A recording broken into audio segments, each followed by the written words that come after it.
Hello friends, once again you all are welcome to the world of physics by K. H. Gohil. આગળના લેક્ચરની અંદર આપણે ધોરણ 11 માં chapter number 4 ની જે શરૂઆત કરી એની અંદર સદિશ અદિશ વચ્ચેનો તફાવત, સદિશ કેવી રીતે દોરવામાં આવે છે તથા સદિશોના પ્રકાર વિશેની વાત કરી. આજના લેક્ચરની અંદર હવે આપણે જોવાના છીએ કે જો બે સદિશ રાશિ હોય, मतलब બે સદિશ છે ને એ બે સદિશનું આપણે પરિણામ મેળવવું છે તો એ પરિણામ કેવી રીતે મળે. જેમ તમે અત્યાર સુધી જે ગણિતની અંદર બીજગણિતની અંદર ભણેલા છો 1 + 1 = 2 થાય, તો આવી જ રીતે સદિશની અંદર સદિશ A + સદિશ B બરાબર શું. જો આવા કંઈક પ્રશ્નનો જવાબ મેળવવો હોય, મતલબ પરિણામી સદિશ શોધવો હોય તો પરિણામી સદિશ કેવી રીતે શોધી શકાય તેના વિશેની આજના લેક્ચરની અંદર આપણે ચર્ચા કરવાના છીએ. તો આજનો લેક્ચર શરૂ કરીએ. આજનો લેક્ચર શરૂ કરીએ પહેલા આજના દિવસમાં આપણે કઈ કઈ વસ્તુ ભણવાના છીએ એના વિશે થોડી એવી ટૂંકમાં માહિતી મેળવી લઈએ. તો સૌથી પહેલા આવશે સદિશોના સરવાળા. સરવાળાની અંદર જ આપણે બાદબાકીનો કન્સેપ્ટ લઈ લેવાના છીએ, મતલબ હકીકતમાં ત્યાં કઈ બાદબાકી જેવું છે જ નહીં, એ પણ એક પ્રકારનો સરવાળો છે. એટલે અહીંયા હું માત્ર લખું છું સદિશોના સરવાળા. આ સદિશોના જે સરવાળા છે એ બે રીતે થાય. એક આવશે આલેખની રીત અને બીજી રીત આવશે બેઝિક રીત. એની અંદર જે આપણે આજના દિવસમાં વાત કરવાના છીએ આલેખની રીતની વાત કરશું. મતલબ આજના દિવસમાં આપણે જે પણ પરિણામી સદિશ મેળવતા શીખવાના છીએ એ આલેખનો ઉપયોગ કરીને મેળવવાના છીએ. ત્યારબાદ જો આગળ વાત કરીએ તો બીજું આવશે બેઝિક રીત. બેઝિક રીતની અંદર આપણે પરિણામી સદિશ શોધવા માટે સીધું એનું મૂલ્ય અને એની દિશા નક્કી કરશું સૂત્રની મદદથી. પરંતુ આજના લેક્ચરની અંદર આપણે એનું કોઈ પણ સૂત્ર ભણવાના નથી કે સૂત્રની વાત નહીં કરીએ. આજનો લેક્ચર માત્ર ને માત્ર આલેખની રીત માટેનો છે. આલેખની રીતે જો સદિશોનો સરવાળો કરવો હોય, મતલબ પરિણામી સદિશ મેળવવો હોય, તો એ આલેખની રીતની અંદર ફરીથી બે પ્રકાર આવશે, જે બંને પ્રકારની આજના લેક્ચરમાં આપણે વાત કરવાના છીએ.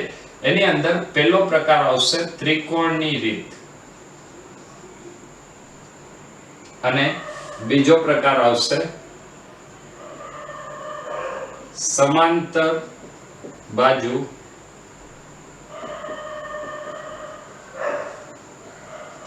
ચતુષ્કોણની રીત.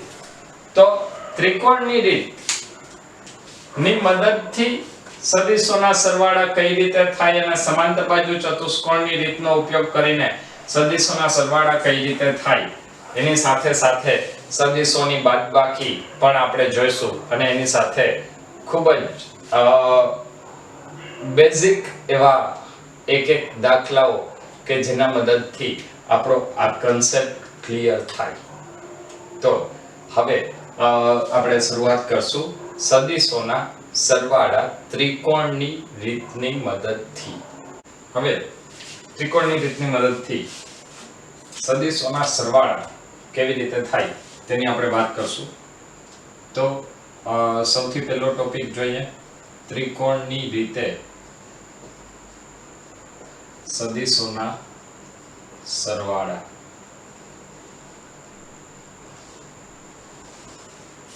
ત્રિકોણની રીત એનો મતલબ કે આપણે જે પરિણામ મેળવવું છે પરિણામમાં ક્યાંક ને ક્યાંક આપણે એક ત્રિકોણનો ઉપયોગ કરવાના છીએ.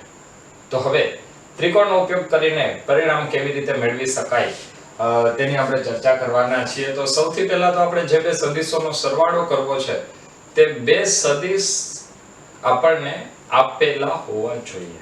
તો સૌથી પહેલા આપણે બે એવા સદિશ વિચારી લેશું કે જેનો આપણે સરવાળો કરીને પરિણામી સદિશ મેળવવાનો છે.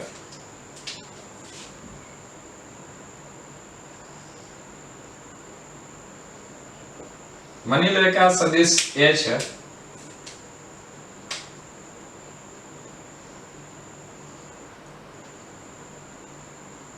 અને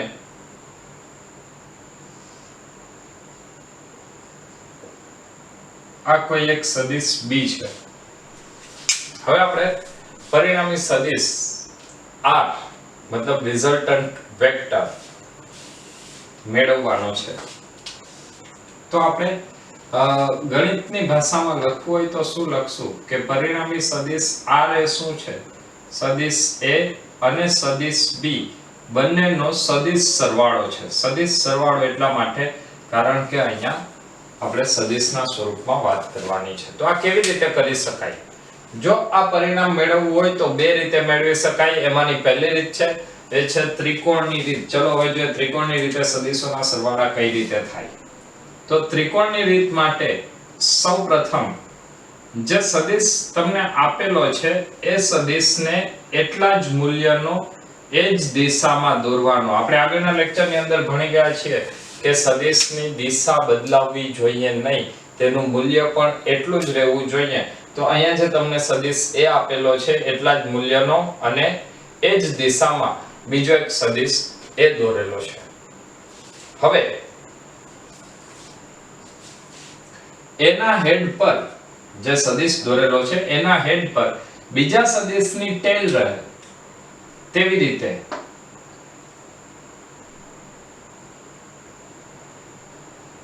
એના હેડ પર b ની ટેલ રહે તેવી રીતે એક સદિશ b દોરો. આ સદિશ b આપણે દોરેલો છે જે આની જેમ જ પણ ફેર શું કર્યો, આ b ની જે ટેલ છે એ ક્યાં આવવી જોઈએ? એના હેડ ઉપર આવવી છે. હવે ત્રીજું સ્ટેપ, એની ટેલ થી b ના હેડને જોડતો એક સદિશ દોરો અને એ સદિશ a અને b નો પરિણામી સદિશ એટલે કે સદિશ સરવાળો દર્શાવે છે. તો આની અંદર આપણે એક ત્રિકોણ વિચાર્યો. કેવી રીતે? પહેલો સદિશ દોર્યો, પહેલાના હેડ ઉપર બીજાની ટેલ, બીજો સદિશ દોર્યો અને જે ત્રીજો સદિશ છે ક્યાંથી કેવી રીતે દોર્યો? પહેલાની ટેલ થી બીજાના હેડને જોડતો સદિશ. તો આપણને સદિશોના સદિશ સરવાળા ત્રિકોણની રીતની મદદથી કેવી રીતે કરવા એની આપણે વાત કરી. હવે આવો જ કંઈક ફરીથી એક બીજો ટોપિક આવશે, એ છે સદિશોના સદિશ સરવાળા સમાંતર બાજુ ચતુષ્કોણની રીતની મદદથી.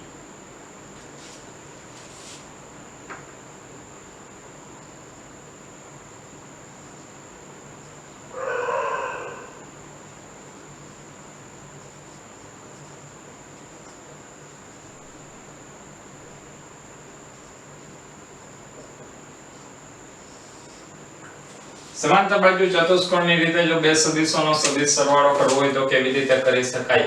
તો ફરીથી સદિશ સરવાળો કરવા માટે સૌપ્રથમ આપણને બે સદિશ આપેલા હશે. માની લે કે આ એક સદિશ a છે અને આ સદિશ b છે. આપણે જોઈએ છીએ શું? પરિણામી સદિશ એટલે r. તો r કેવી રીતે મળશે? r a b બંનેનો સદિશ સરવાળો. પણ કેવી રીતે? સમાંતર બાજુ ચતુષ્કોણની રીતનો ઉપયોગ કરીને. તો એ કેવી રીતે થાય? તો અહીંયા જેમ આપણે એક ત્રિકોણ વિચાર્યું હતું એની બદલે હવે સમાંતર બાજુ ચતુષ્કોણ વિચારશું. સમાંતર બાજુ ચતુષ્કોણ માટે સૌથી પહેલું સ્ટેપ, જે તમને સદિશ a આપેલો હતો એટલા જ મૂલ્યનો અને એ જ દિશામાંનો એક સદિશ a દોરવો. ત્રિકોણની રીતની અંદર આપણે શું કરતા હતા? તો એના હેડ ઉપર b ની ટેલ રહે તેવી રીતે આપણે એક બીજો સદિશ દોરતા હતા. એની બદલે સમાંતર બાજુ ચતુષ્કોણની રીતની અંદર શું કરવાનું? તો એના ટેલ પર જ b ની ટેલ રહે, એની ટેલ પર b ની ટેલ રહે તેવી રીતે સદિશ b દોરો. મતલબ આ બે સદિશ આપણે એવી રીતે દોરેલા છે કે જેથી આ બે સદિશ એ કોઈ એક સમાંતર બાજુ ચતુષ્કોણની બે સંલગ્ન મતલબ એકબીજા સાથે જોડાયેલી બે બાજુઓ બની. આ બે બાજુઓ પરથી હવે આપણે સમાંતર બાજુ ચતુષ્કોણ વિચારી શકીએ.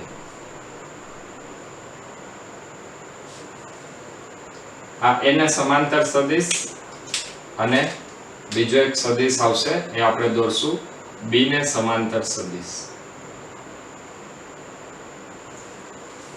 હવે જો આપણે બંનેની ટેલ થી ક્યાંથી શરૂઆત કરશું એ તમારે યાદ રાખવું પડશે. બંનેની ટેલ થી કઈ તરફ? બંનેના હેડ તરફ જો તમે સદિશ દોરો તો એ સદિશ બંને સદિશોનો સદિશ સરવાળાનો પરિણામી સદિશ આપશે. આની અંદર દિશા દોરવી હોય તો કઈ રીતે લખશો? તો તમે દિશા માટે શું કહેશો? સદિશ એ થી થીટા કોણે. એવી જ રીતે અહીંયા પણ આપણે કહેશું દિશા માટે સદિશ એ થી થીટા કોણે. તો આ વાત થઈ સદિશોના સદિશ સરવાળાની. ત્રિકોણની રીત હોય તો એક ત્રિકોણ બનાવવાનું, સમાંતર બાજુ ચતુષ્કોણની રીત હોય તો સામસામેની બાજુઓ મતલબ સદિશની સામેના બંને સદિશની સામેના બે સદિશ વિચારી સમાંતર બાજુ ચતુષ્કોણ બનાવવાનું અને બંનેના ટેલથી બંનેના હેડને જોડવાના. આજે તમને પરિણામ મળશે એ સમાંતર બાજુ ચતુષ્કોણની રીતની મદદથી બે સદિશોના સદિશ સરવાળા મેળવી શકાય. ત્યારબાદ હવે ફરીથી એક નવી વાત વિચારીએ. ત્યારબાદ આપણે સદિશોના સદિશ સરવાળા નું એક ઉદાહરણ લઈશું. તો હવે જો તમને એવું પૂછવામાં આવે કે સદિશોની બાદબાકી કરવાની છે તો સદિશોની બાદબાકી કેવી રીતે થાય?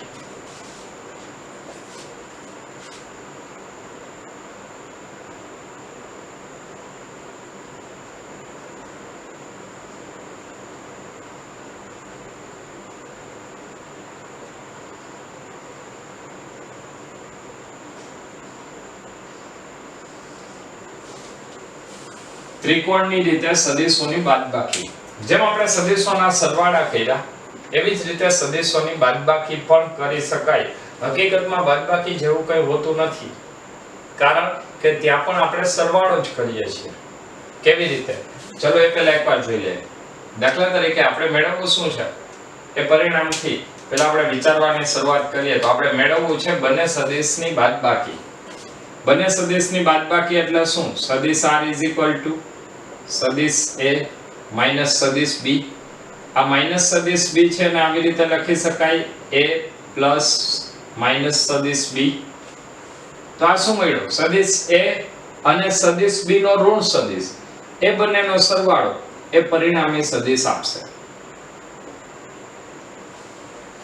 મતલબ અહીંયા ફરીથી આપણે બે સદિશ લેશું અને બે સદિશ લઈને કેવી રીતે બે સદિશોની બાદબાકી કરી શકાય તેની ચર્ચા કરીશું. તો સૌથી પહેલા આપણે લઈએ સદિશ a જે આપણને આપેલો છે.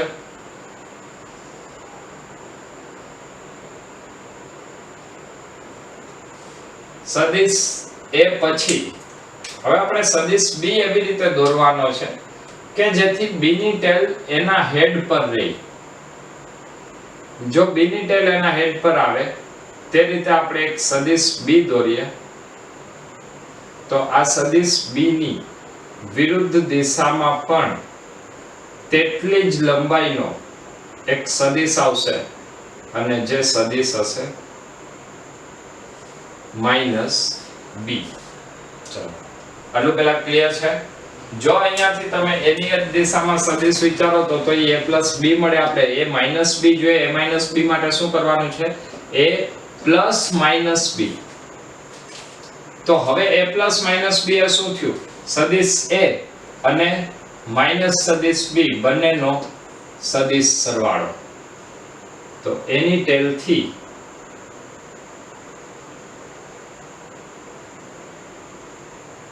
b ના હેડને જોડતો આપણે સદિશ વિચારીએ.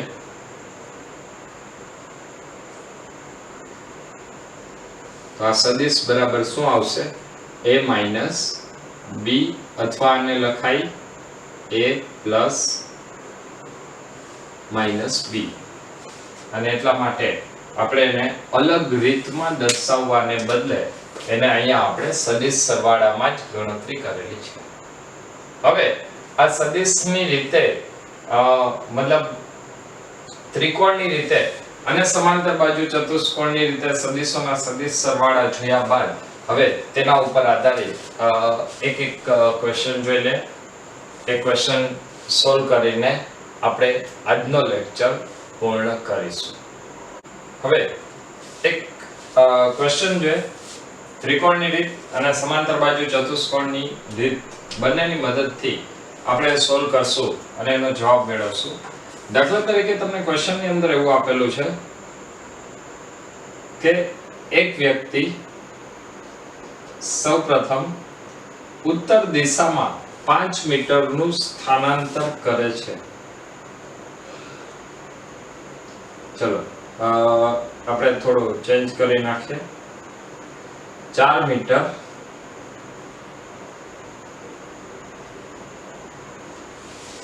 ઉત્તર દિશામાં, ત્યાંથી જમણી બાજુ વળી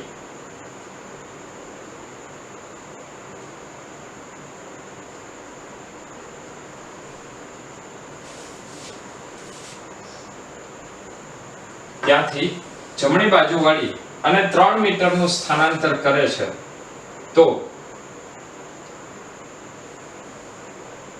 તે વ્યક્તિનું પરિણામી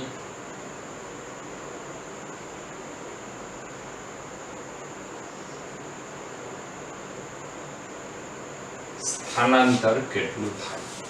પરિણામી સ્થાનાંતર. તો આના માટે આવા ક્વેશ્ચન તમને જ્યારે પણ આપેલા હોય ત્યારે તમે અત્યાર સુધી જે દિશાની વાત કરતા આવ્યા છો એ દિશા તમને ખબર હોવી જોઈએ. જો એ દિશા ખબર ના હોય તો હું તમને અહીંયા લખી દઉં છું, જે તમે હવે પછી પરમેનન્ટ યાદ રાખશો. માની લે કે આપણે ઉપર તરફ ઉત્તર કહીએ છીએ તો નીચે તરફ આવશે દક્ષિણ.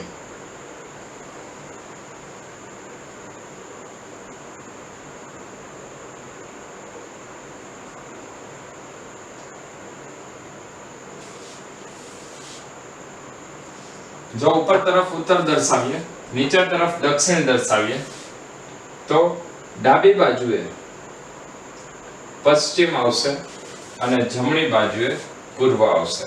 ચલો આ બધી દિશાના નામ તમને હજી એકવાર રિપીટ કરી દઉં છું. ઉપર તરફ નોર્થ એટલે ઉત્તર, નીચે તરફ સાઉથ મતલબ દક્ષિણ, ડાબી બાજુ વેસ્ટ,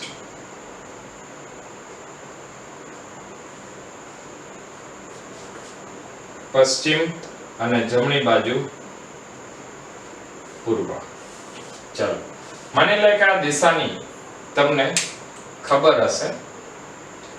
હવે 4 મીટર ઉત્તર દિશામાં જાય છે એક વ્યક્તિ, 4 મીટર ઉત્તર દિશામાં જાય છે. માની લે કે ગતિની શરૂઆત આ કોઈ બિંદુથી કરે તો એ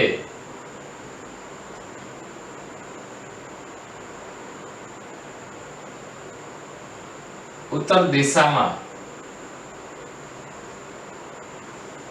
કેટલું સ્થાનાંતર કરે છે? 4 મીટર. એટલે આ સદિશની લંબાઈ કેટલી હોય? 4 મીટર.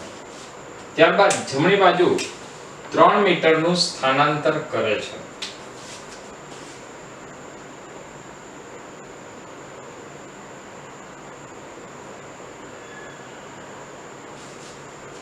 હવે પરિણામી સ્થાનાંતર. તો પરિણામી સ્થાનાંતર માટે આપણે પરિણામી સદિશ ગોતવો પડશે. ને કેવી રીતે મળે? બંને સદિશોનો સદિશ સરવાળો પહેલાના ટેલ થી બીજાના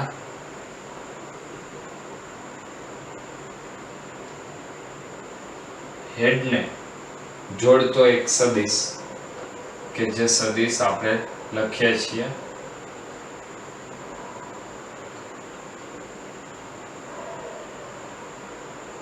R is equal to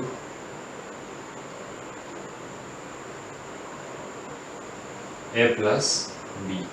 તો આપણને પરિણામી સદિશ r નું મૂલ્ય મળ્યું. હવે પરિણામી સ્થાનાંતર, તો સ્થાનાંતર એ સદિશ રાશિ છે ને જો સ્થાનાંતર સદિશ રાશિ હોય તો અહીંયા તમારે મૂલ્ય અને દિશા બંને શોધવા પડશે. તો મૂલ્ય અને દિશા શોધવા માટે ફરીથી એક તમને હિન્ટ આપું છું. અહીંયા જે નાની બાજુ છે 3 મીટર એની સામેનો ખૂણો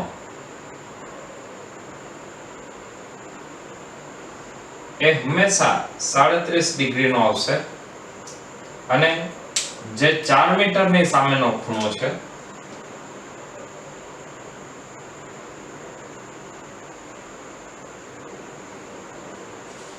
એ કેટલાનો આવશે 53 ડિગ્રી. આ એક ફિક્સ વાત છે. જેમ તમે લઈ લીધું છે પાયથાગોરસનો પ્રમેય a² + b² = c² એટલે 3 નો વર્ગ 9, 4 નો વર્ગ 16. તો અહીંયા 5 મતલબ 25 નું વર્ગમૂળ આવતું હોય. તો આ વાત થઈ ત્રિકોણની રીતની મદદથી સદિશ સરવાળા. એ જ વસ્તુ ફરીથી આપણે સમાંતર બાજુ ચતુષ્કોણમાં એપ્લાય કરીએ તો સમાંતર બાજુ ચતુષ્કોણ માટે સૌથી પહેલા વ્યક્તિ કેટલું હાલે છે ઉત્તર દિશામાં 4 મીટર.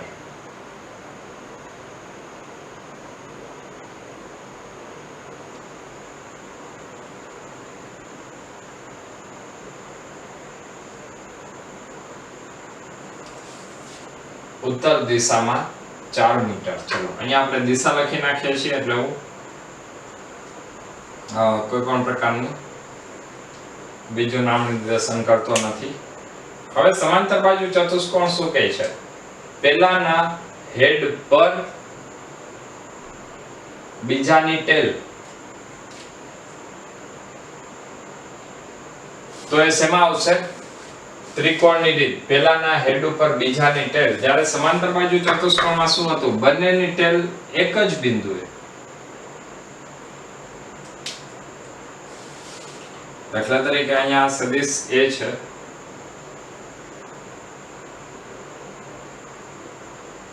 તો સદિશ b કેટલા મીટરનો છે? 3 મીટર. ક્લિયર? હવે આના માટે આપણે એની દિશાની વાત કરી લઈએ. મૂલ્ય એટલે તો મૂલ્ય કેવી રીતે મળશે? 4 નો વર્ગ વત્તા 3 નો વર્ગ.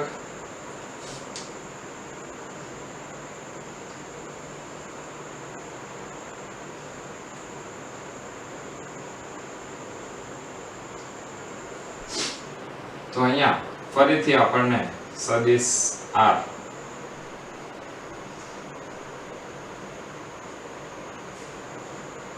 a plus b આપશે, જે દર્શાવે છે કે બંનેનું મૂલ્ય અને દિશા એ હંમેશા સમાન રહે છે. તો આપણને મળ્યું પરિણામી સદિશ r = a plus b.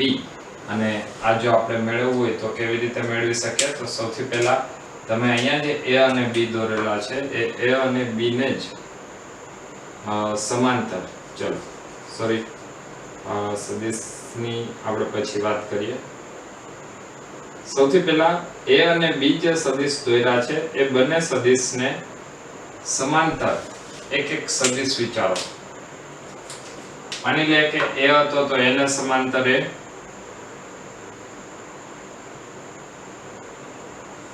અને b ને સમાંતર b. હવે ત્રિકોણની રીતમાં આપણે શું કરતા હતા? પહેલાની ટેલ અને છેલ્લાનો હેડ એવી રીતે પરિણામી સદિશ મેળવતા હતા. અહીંયા આપણે શું કરશું? પહેલા બંનેની ટેલ ન્યાથી લઈ અને બંનેના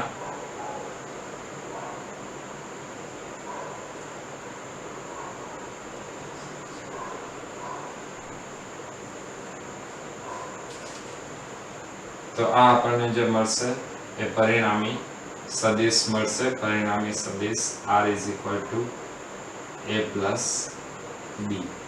તમે કોઈ પણ રીતથી જ્યારે પરિણામી સદિશ ગોતશો તો એ પરિણામી સદિશમાં મોટે ભાગે આલેખની રીતની જો વાત આવે તો એમાં ત્રિકોણની રીતનો ઉપયોગ કરશું. અને ત્રિકોણની રીત સિવાય આપણી પાસે એક ઓપ્શન છે, એ કયો છે? સમાંતર બાજુ ચતુષ્કોણની રીત. અહીંયા આપણે લખેલું હતું પરિણામી સદિશ r એ સદિશ a સાથે 37 નો ખૂણો. અહીંયા પણ એવું જ કંઈક આવશે. આને જો તમે કાટકોણ ત્રિકોણ કહી દો, અને જો આ કાટખૂણો હોય તો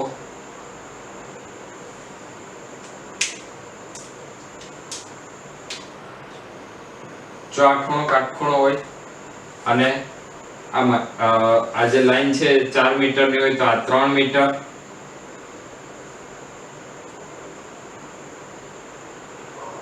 તો પરિણામી સદિશ કેટલાનું મળશે, કેટલું મૂલ્ય 5 મીટર. 5 મીટરનું મૂલ્ય છે. હવે એની દિશાની વાત કરીએ તો દિશા માટે આ નાની બાજુ છે, આ મોટી બાજુ છે, મોટી બાજુની સામેનો ખૂણો મોટો, નાની બાજુની સામેનો ખૂણો નાનો આવશે, અને આ બંનેનું મૂલ્ય મોટો મતલબ એ કેટલાનો હોય,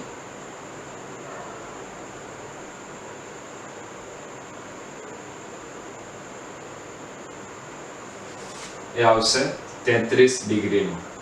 તો સોરી